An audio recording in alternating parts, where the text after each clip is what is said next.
Ahoy, Pancasters, I'm Pavo. And I'm Neil. And welcome to That's No Moon. It's a podcast. It's your weekly roundup of all Star Wars news everywhere, all around the galaxy and universe. So this basically could be deemed the last one of 2016. This is the last one of 2016. So Merry Christmas to everybody. And a Happy New Year. And a Happy New Year. I will let you know, before we went on live, I farted and it really smells.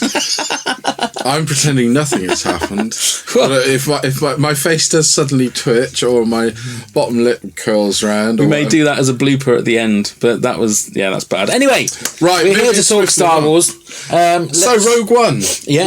You may have watched our spoiler special that we did last week. We had the fortunate joy of going to see it on a midnight screening. So it's all in. The weekend's gone, and what a weekend for it has been. Rogue One is well and truly opened, and figures are in.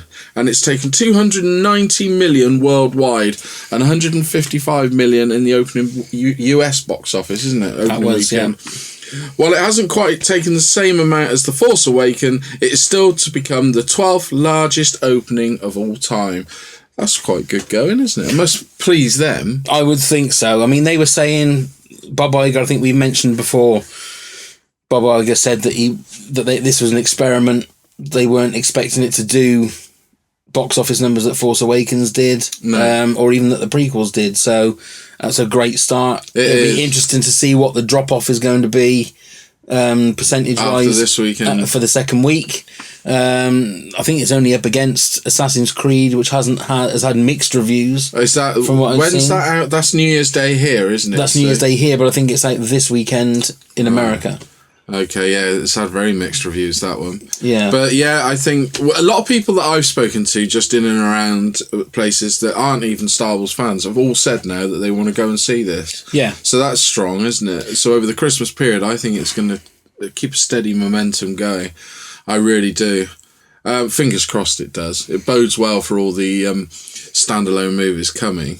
It means that you've got a strong fan base that will even go and support those sort of movies that aren't part of the franchise, as it were, part of the universe story. Yeah, the one thing that has struck me on social media is how much negativity there's been towards The Force Awakens. Suddenly, isn't it? It seems to be really fashionable to sort of say, love Rogue One, but didn't Force Awakens suck? Wasn't it rubbish? And I've not understood that. Because this time last year, everybody was going about how great it was. Even on Collider, which I love watching and listening to, one of the guys there, which when they went to the premiere last year, was saying how fantastic it was, and he was sort of saying, yeah, well, this scene wasn't very good and it was not very good. And I mean, it's the backlash, but it's a different type of film. This film is everybody's saying, oh, it's dark, it's down, but it was always going to be, wasn't it? It can't not be because of the subject matter, and we all know what that is. So it's a different sort of breed of film for a Star Wars universe, whereas the other one followed into the original trilogy. Exactly. Perfectly. Well, I went and saw it again on Friday. Yeah. And it was really good the second time. I don't know the first time because it was a midnight showing and it was a tiring experience because it's that time of the night. But the second time was brilliant. But there were a lot of young kids in there. Right. And it sort of ruined it for my wife a little bit because they were doing nothing but but the way I looked at it, it's not a kid's film. It's not a kid's film. It is not kid-friendly like The Force Awakens. There isn't a BB-8 character. No. And there isn't, apart from Darth Vader, and I think the reason that everybody is loving it is because everybody knows Darth Vader from the original trilogy. Yeah. Now, kids from the prequel trilogy era that love the prequels, I think not all of them, because I'm generalising, but the majority of them like the prequels because they were the newer films, and they think that the old films look like old films, so they don't have the love for Darth Vader that we do. No. So it's not a kids' film. The subject matter isn't kids' film. It's not a happy movie. It's quite a hard 12. It's a dark, but I'm not saying it's got blood and guts. And, but a lot of people die. It's quite harrowing. It is quite harrowing, and it's got some levity because K2SO, basically everything he says is a light moment. If you like. But his humour would probably go over kids' heads. Exactly. Exactly. It's not the lovable, chirpy, whistly droid. No, I would say, I mean, obviously, you have your own kids, you know what kind of level they are. 8 years old is too young for this movie. I would say a 12-year-old, 11, 12-year-old is probably right for this movie. Well, I'd say, would you happily let them watch, if you took away the blood and guts from Saving Private Ryan, would you happily let them watch that? As in the intensity? Yeah, no, you wouldn't. No. And it's a hard 12. Yeah. It is a hard 12. Yeah. I mean, they were saying on another podcast, a film reviewer was actually saying he wouldn't dream of taking his, he'd probably take his 11, 12-year-old, but he wouldn't dream of taking an 8-year-old to this. Yeah, but I wouldn't necessarily say it's because there are things in there that are going to be unsettling for them. I think it's more the fact that it's grown-up issues. Yeah. And it's grown up. Like, there isn't, even the cute droid, if you like, isn't particularly cute. No. Whereas, like, BB-8 was fun, was funny. You know, you could see who the bad guy was, you could see who the good guys were. Yeah. This is a bit more grayer. Yeah. If you look at what Cassian Andor does at the start, spoilers if you haven't seen it or whatever, but you know, when he kills that sort of informant, that's stark. Yeah, it doesn't. He doesn't even flinch. Yeah, that's somebody who is on the good side. Yeah, just killing somebody because he's gonna slow him down and he needs to get him out of the way.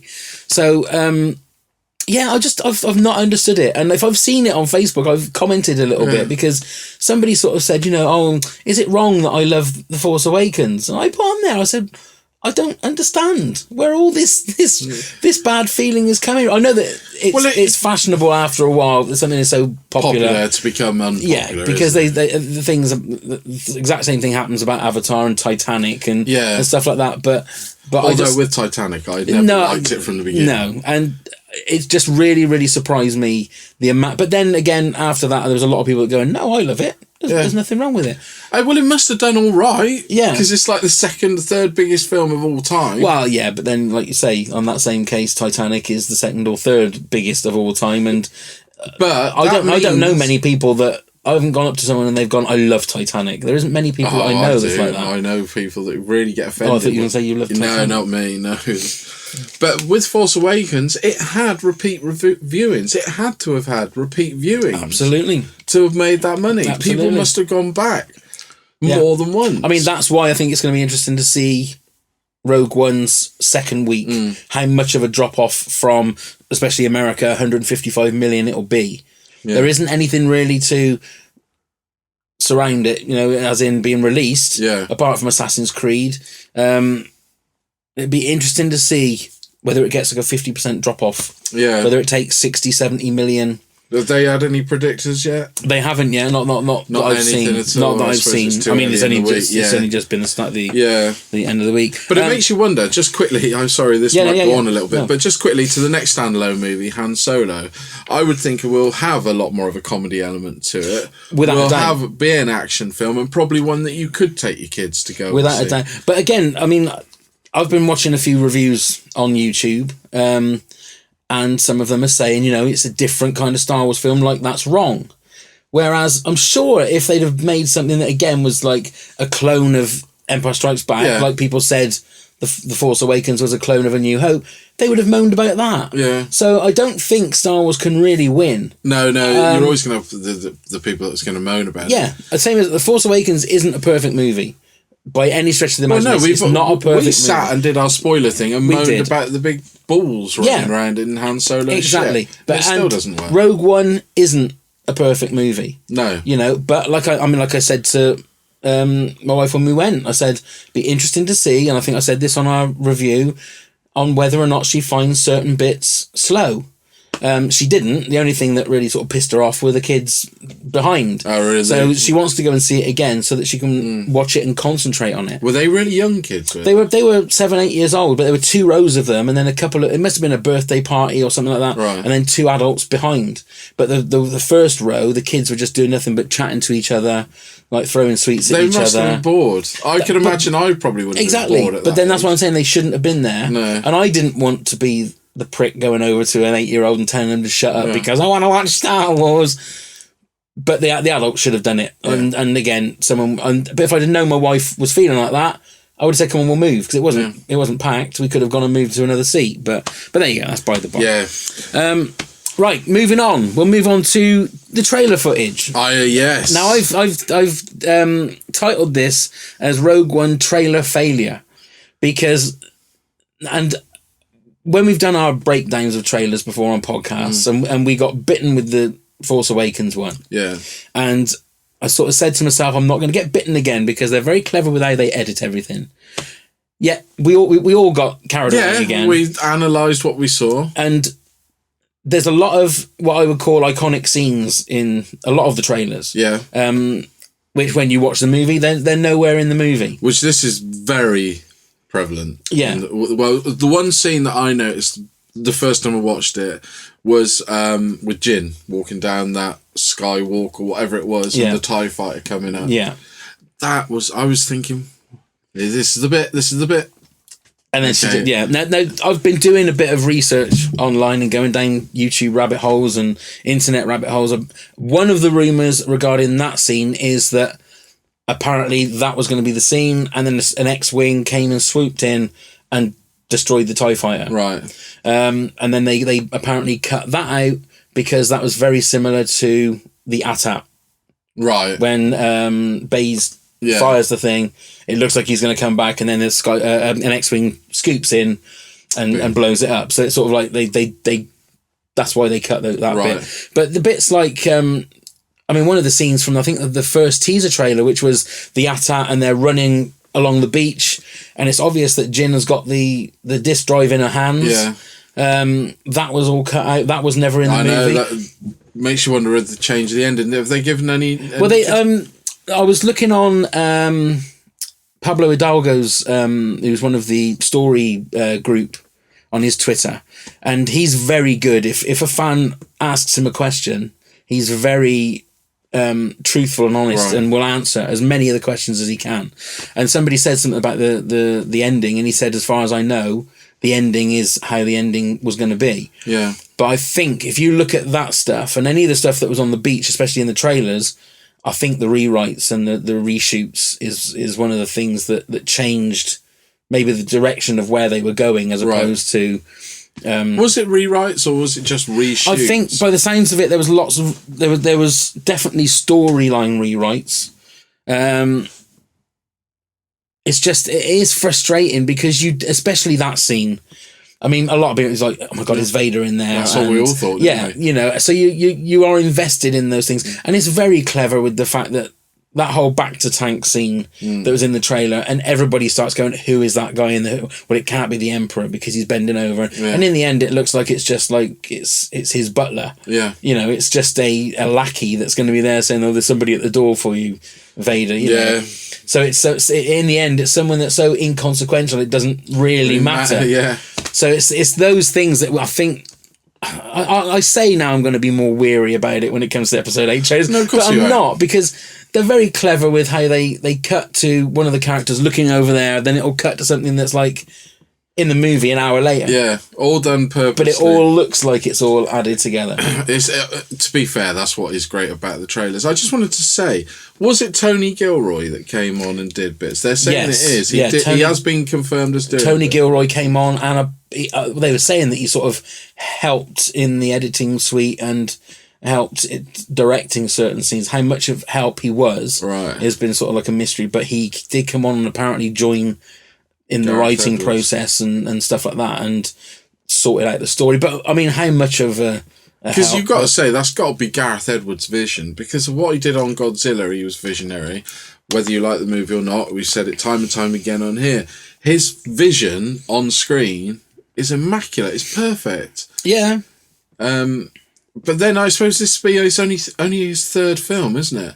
Yeah. And what a huge third film. So maybe he did need that bit of experience of how to direct the actors a bit more and get what he wants out of them. He's got the vision, but maybe not the know-how to get it across. So interesting. Right, now as this is our last show of the year, it is 2016, we thought we'd have a quick little review of the whole year. I know. It's been a weird one. It has been weird because in theory we've had two brand new Star Wars films to watch in 2016.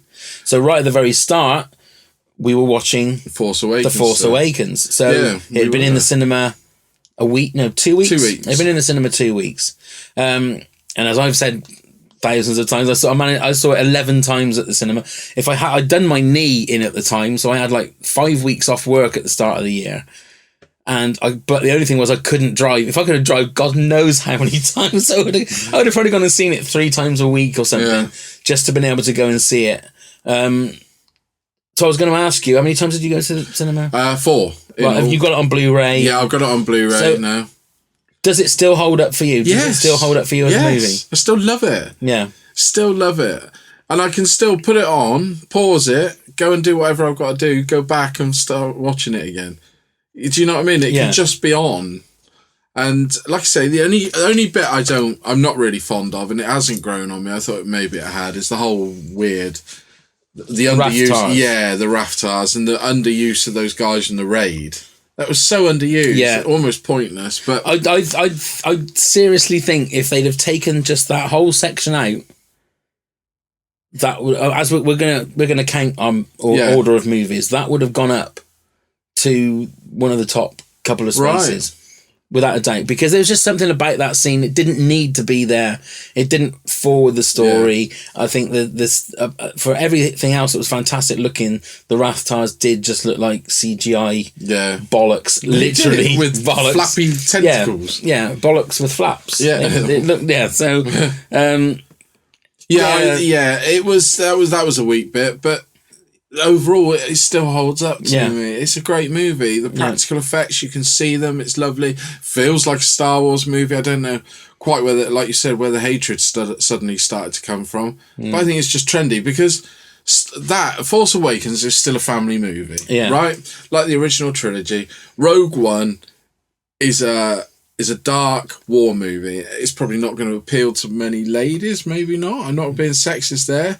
It might not appeal to all men because people don't like war movies. So they might see it and one of the things that has sort of I've thought about more since watching the film a second time is when I came out of The Force Awakens, there were 4, 5, 6 characters that I loved. Yeah. For whatever reason. I love Kylo Ren, but that's obviously for a different reason that I say loved Poe.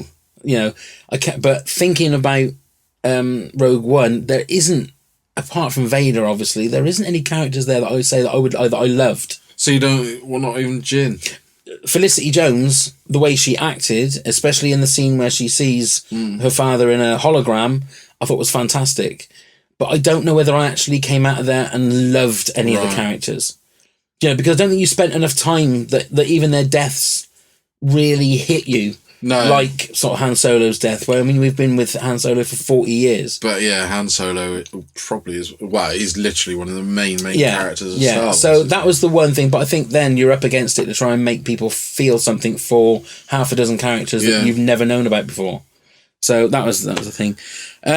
Later on in the year, Alden Ehrenreich was announced as Han Solo. Well, it was actually, I mean, it was out on the internet, wasn't it? It was out on the internet. We went to the Star Wars celebrations and they officially announced him there. They officially announced him on stage, which was good. Yeah, well, I was going to talk about the Star Wars celebration. One of your highlights of the year? Yeah, it's got to be, hasn't it? Why? How could it not be? I mean, I'll get the negativity out of the way first. You know, the last panel on the Sunday where we thought that the future of Star Wars and all of that, what we were going to get, was nothing, was it? It was good to see Rian Johnson. It was good to see, the cast of Episode 8, and it was good to see Phil Lord and Miller and Lord. Chris Miller, Chris Miller, and talk about the Han Solo movie. Not that they said anything, did they? No. There wasn't any surprises. There wasn't anything surprising at all that came out of that last panel. And that I was going to say, that is going to be the thing that's going to be a pisser come April, because I think there are going to be in this year's, or next year's celebration. Well, you know the trailers. There is going to be so much stuff that there's going to be footage from Han Solo, because that starts filming in February. Do you think they will show? Absolutely. There will be a teaser trailer. I guarantee it. I'll bet you a $5 now if you want. I'll bet you a $5 because I mean, like, I think Guardians of the Galaxy had only been filming for like 2 or 3 weeks. The Comic-Con, and they had a trailer for the first Guardians. Yeah, that's true. So they've been filming for a couple of months. It's not going to take them much. I think I reckon we'll already have a title for episode 8 by then. Do you think they'll release the title before? I think so. I mean, they'll do a proper teaser trailer. I think there'll be a teaser trailer for episode 8, and I reckon they'll also announce what the next standalone movie is going to be, because they haven't done that yet. So it's going to be episode 8 and then something, but they said it won't be an Obi-Wan, didn't they? No, well, it'll be episode 8, then it'll be Han Solo, then it'll be episode 9, then it'll be... so it could be Obi-Wan then, because they said it wouldn't be before, didn't they? Yeah. But possibly it could be Obi-Wan. But again, they're starting to film episode... Oh, that's in May, I think, isn't it? They're starting to film episode 9. It was pretty much around that time. So I'm sure that they may bring out, like they did with us, and bring out a couple of the characters, a couple of the actors. Oh, they might do. For episode 9. Yeah. But yeah, I mean, there's... That, and then where does it go? Celebrations after next year? Spain, isn't it? I think it's something like that, yeah. Yeah, because it's America, then Europe, or America. Yeah, it goes... Something like that, but... it'll be a while before it's back in London again. Oh, it'll be a long time. But it was a great weekend. It was. All for the fact that it was a shame that we couldn't have had that last... what do they call them? Not meeting. What was it? Panel. The last panel first. Yeah. So then we'd have got that disappointment out of the way. Yeah. And then it would have built up, because... Well, we had the highlight of Mark Hamill, didn't we? He was great. That was our first panel. Yeah. But then you could tell he was born to... He's an actor, isn't he? And he's done that before. And then we had the Rogue One panel. The Rogue One panel was superb. It was great. There was still moments where it sort of thought... when Krennic came out with the Death Troopers, and we thought something massive is going to happen here, and then nothing happened. I know. We thought, hang on a minute. And then you thought Vader was going to come out, and nothing. Yeah. But then we did get our first glimpse of Vader. We did, didn't we? So yeah. And it was nice to see the whole panel, even though we had a spoiler. That was quite funny. That was funny. I did. What do you think of what's her name who did the panel, the hosting of the panel? Yeah, I thought very excited. She was very theatrical. It didn't help that there was a couple of little glitches. Yeah. So she was sort of like stuck with a dick in her hand, not literally, but also. Nearly it was her to blame with the questioning. It was, yeah. She didn't move things on, did she? Quick enough for that poor guy. Yeah, I'm sure that you can see it. It'll be on YouTube somewhere. That you can see the guy that played Baze, sort of really put his foot in it, and the look of horror on people's faces. But no, and it was a really good weekend. It was a really great way to spend it. I think Carrie Fisher might have been one of my highlights. I think she was my highlight. She was so funny. So and Warwick Davis went up in my estimation because he was funny on there. That was the best panel that I saw. Laughed all the way and insightful, wasn't it? It was funny. It was a great weekend. And then of course all the build up to Rogue One. I think, looking back on it now, I think it had a really good, the trailers and all the TV spots. The trailers were brilliant. I thought they were really good. Yeah. Just didn't look bad, did it? No. Whatever they did, it made you work a little bit. It did make me a little bit nervous that the movie wasn't going to be as good as the trailers.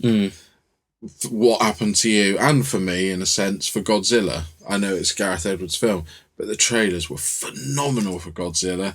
And then we watch the movies, whereas I think it's better than you. By no stretch of the imagination do I think it's perfect or a great film. It was just a bit like, oh, okay, that doesn't live up to the trailer. But Rogue One did, so yeah, good. You've got, I noticed on your little notes, you got Donald Glover obviously being cast as Lando. Yeah. Now, question, and I was going to ask you, go back to that, because obviously that's to do with the Han Solo movie. Is he Danny Glover's son? That's a good question. I don't think so. I have no idea. I don't think so. Because obviously the name, isn't it? Yeah. It was only recently that I suddenly thought, is it? We'll have to have a look. I don't think we'll have to have a look. If anybody knows, put it in the comments. Please do. Right, so that's basically what's happened in the year in a nutshell. Yeah, there's been loads more. I mean, obviously throughout, there's been loads more. I mean, quickly, one of the highlights, we got to meet Spencer Wilding, who obviously plays Darth Vader in the movie. We did. Not the voice. Yes, we did. We got to meet Spencer at Swindon Comic-Con, which is a local Comic-Con to us. Tickets are now available if you want to get tickets to go and see for next year's Swindon Comic-Con. We'll be hopefully doing the Q&A stage again. Fingers crossed. But a lovely bloke. really, really... We got very up close and personal. He did a roundhouse kick to me on the Q&A stage that literally brushed the end of my nose. And that was one thing that my wife actually said in regards to, and my son said, in the way that Darth Vader moved. They said that he had a bit more movement in his hips if you looked at the way that he moved on that first scene that he's in with Krennic. Yeah.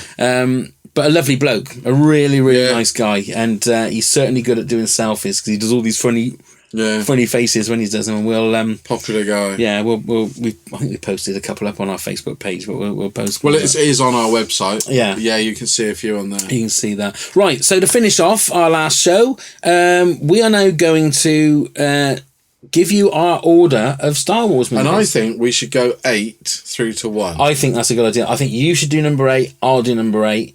Yeah. You should do number 7. We'll do it that way. So Let me just hide my little list over here. Okay. So you start with your number 8. It's going to be Attack of the Clones. Okay. Right. Do we need to put too much information? I don't think so. I will just say it's gone down and down and down the more I've seen it. Okay. Right.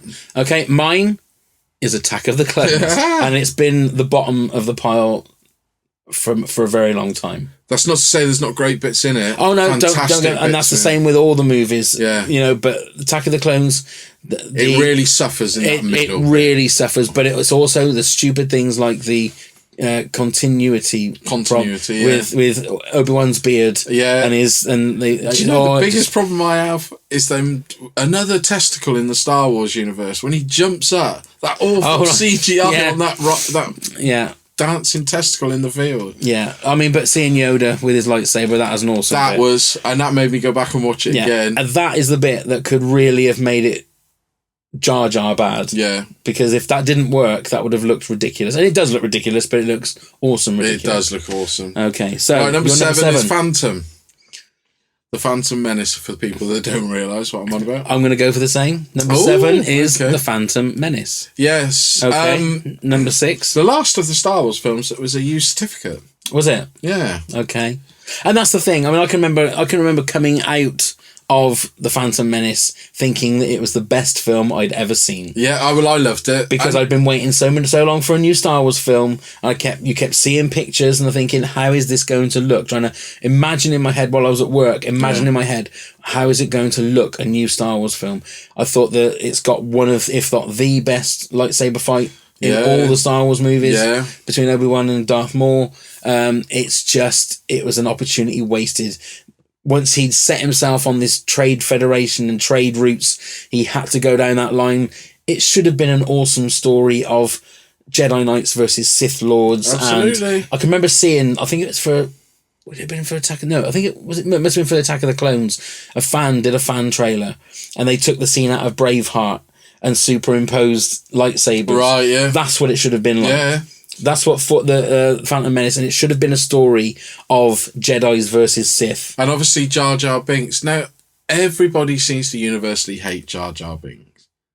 He can be a little bit annoying, but I don't hate him. I don't hate him, but he's just misplaced. It's just kid fodder. It's just misplaced. Isn't it? Yeah. It really is. Right, number 6, Revenge of the Sith. Okay. All right. Okay. I love that movie. But flaws in it for me are it's a little bit overlong to get the point over, and the Emperor, when he changes when he's fighting with Mace Windu and changes his face, looks like Ron Atkinson in one bit, and that throws a British soccer manager for anybody in America. No longer a naughty man. Man. But yeah, he did, and that threw me out a little bit. I was like, oh my god, you? What are we at, number 6? 6. Yeah, I'm going to go the same. Oh. I'm going to go Revenge of the Sith because again, there are bits in it that make no sense. The bit when he changes and he goes, no, and that doesn't make sense. Yeah. And then when Obi-Wan Kenobi and Anakin are fighting Count Dooku, and it cuts to the Emperor and he goes, I know. Why? I don't understand why he does that. I know. There's no. The whole battle at the beginning is superb, isn't it? And then they come to these little bits, and you're thinking, why? Yeah, and I think that Ewan McGregor, that's his best performance as Obi-Wan Kenobi. Brilliant. I think he's fantastic in that. But some of the dialogue, I mean, when they get caught by that Rey thing, and he goes, "Wait a moment, we're better than this, aren't we?" And I'm thinking, oh my God, he must have cringed. He must have kicked his agent in the bollocks and said, "Don't make me say this kind of stuff." But unfortunately, that's George Lucas. It is George Lucas, but he was fantastic. I thought Natalie Portman was great in all the movies. Yeah, she's brilliant. She's great. But I don't think Hayden Christensen is a bad actor. I just think he was given bad direction. Yeah, for those three. To be fair, I don't movies. think he was as bad in that one as he was in Attack of the Clones. No. Attack of the Clones was that awful when he's trying to break down with a bit of it was just almost and also talking about sand and saying that Hayden Christensen in a film called Shattered Glass was brilliant. Yeah, brilliant. Yeah, so could have ruined his career. So where are we? Number 6. So number 5 now. I'm going Return of the Jedi. Now I love this movie, but I still can't get over that the Ewoks just look too cuddly. Okay. I would have much preferred to see the original idea where it was on with all the Wookiees. With the Wookiees. But still a great idea. But there's flaws. There's a lot of flaws in it. Okay. Right, now let me just, before I say my number 5, is number 5? Yeah. Yeah, before I say number 5, just preface it by saying that these are all sort of almost on a flat line. Yeah. But they're only very slightly below each other. Well, you're not saying that these are the ones that... I love them all. Yeah. I could happily sit and watch any one of them, even though I was slacking off Attack of the Clones as much as we did. I could still sit and watch it. I might fast forward a little bit of it, but... So my number 5 is Rogue One. Right, okay. I'm going for Rogue One. Just in the fact, I think it's the main reason that it's lower than the others is that thing of I don't love any of the... Now, I might learn to love the characters in time, but at the moment, I don't love the characters like I love them in Force Awakens or in the original trilogy. So that's what it is for me. Now, number 4... Now, this... And 3 and 4 are probably going to change, but I'm going to go with this because one's fresher in my mind. I'm going to go number 4, The Force Awakens. Okay. And I think it will change come this new period out of the way, and I've been to see the film again and everything. But number 4, Force Awakens, I love it. I do love it. And this is where I struggle to differentiate between all the movies. Okay. So I will put it at number 4. Okay. Number 4 for me is Return of the Jedi. Okay. Again, there are the music when Vader and Luke are fighting underneath the gantry and like the sort of choir comes in is just beautiful. It's just something about it, and also the fact that you realise that Luke wearing black it's not there by accident. Yeah, it's there for a reason, and he's teetering on the brink of following his father, and I love that. So that's my number 4. Okay, so number 3 at the moment is Rogue One, which you probably would have guessed, but that's because it's still fresh in my memory, in the sense of I was blown away seeing it for the first time, and it's still, I just thinking of it now just makes me go, like that. And I will see it again, and I'll probably see it another time after that as well. It could well change, but at the moment I just love it. I love the fact that we've actually got an adult Star Wars film. No disrespect to the other one, but that's an adult Star Wars film. Yeah. What number are we at? We're at number 3. Number 3. So number 3 for me is The Force Awakens. Yeah. I thought we'd have the same top 2. Yeah. As I've already said, I mean, this is close to being equal second for me. It's probably a hair's breadth. It's all, like you say, you got this line and they're all just little... If those Rathars weren't there, it'd be very close to I think the same for me. That was a bit... Yeah, that was the one bit that was very jarring in the whole film, wasn't it? Yeah, but that's number 3 for me. So number 2, A New Hope for me. Okay. Love it. What's not to love? First film I ever saw at cinema, 5 years old.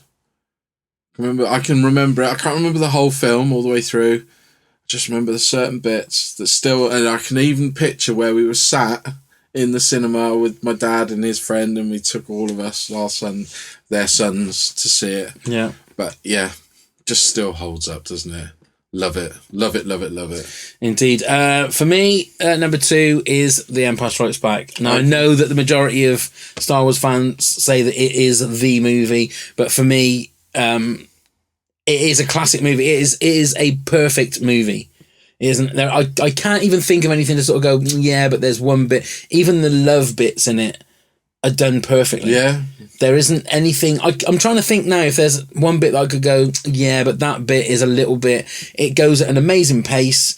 It's got everything you need, not necessarily just in a Star Wars film, but in a film. Yeah, it's got the structure is brilliant. It's fantastic, and the way that it finishes on a downbeat, but with that little sliver of hope. Yeah, fantastic. So that's my number one, and I can't agree with you more on what you just said. It's the one I probably watch more than any other Star Wars film. I don't think I've seen The New Hope as many times as I've seen Empire. Because usually when I'm in that sort of Star Wars mood, I always think, oh, go on then, I'll shove that one in. But yeah, I just love it. And to be fair, it'd be in my top 5 movies of all time, Empire. So, okay, so obviously for me, it's A New Hope. That is the perfect movie. I mean, that is my best movie of all time. It will always be my favourite movie of all time because it's the one that kicked it all off. Yeah. If it hadn't have been for Star Wars, there isn't anything else that would have followed it. You know, if it had been crap, there wouldn't have been $4 billion from Disney and all of the stuff that it created. Do you prefer though the remastered the special editions over the original? No, I prefer the original. Yeah, you're like me. I prefer the original because it's what you remember, isn't it? It is, and it's also I think I like although I like it. See, I'd like a mixture. I think if they could put the proper effects on, say, the lightsabers. Yeah. So you've got the proper thick, full, colourful lightsabers, and also I'm not partial. I quite enjoy the new X-wings and the actual that battle. That's fine. It's when it's the stupid little changes. The Greedo shoots first, and you know, and all of that kind of stuff. When the Death Star actually blows up. Looks a bit more impressive. Yeah, and it's but like all the extra stuff in Mos Eisley, you don't need it. No, you don't need Jawas falling off of creatures and somebody smacking on them. And standing in poo. Yeah, and you don't need. To me, you don't need the Jabba bit. No, definitely not. It looks silly. It looks shocking. Yeah. But again, as most Star Wars fans want, if they could just do an HD or a 4K restoration of the original cut of Star Wars, all 3 of them.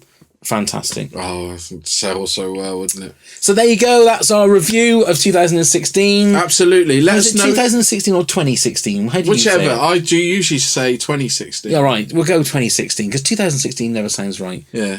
2016. Yeah. So let us know your rating of the Star Wars films in the comments below. Feel free. Tell us how wrong we are. Tell us how right we might be. You tell us. But that's the beauty. Everybody's right. Exactly. There is no wrong answer. No, there isn't a wrong answer. If you love Attack of the Clones more than anything else, that's up to you. We're not going to judge. Indeed. And all the information on how you can get hold of us or come and look at all of our other podcasts and videos, they're in the description box below. Thank you very much for all your support and following us and all the stuff through the year. And since we've been doing the YouTube videos, I think we're moving in small steps, but we've nearly hit 20,000 views, which for us, we never thought in the 3 months that we've been doing these videos that we'd hit even a 10th of that. So thank you very much to everybody that has been listening and watching and doing all the bits and pieces and helping us out throughout the year. Yes, so Merry Christmas and a Happy New Year. And happy holidays to all of you other people. We'll see you in 2017. We will see you in 2017. So may the Force be with you. Always.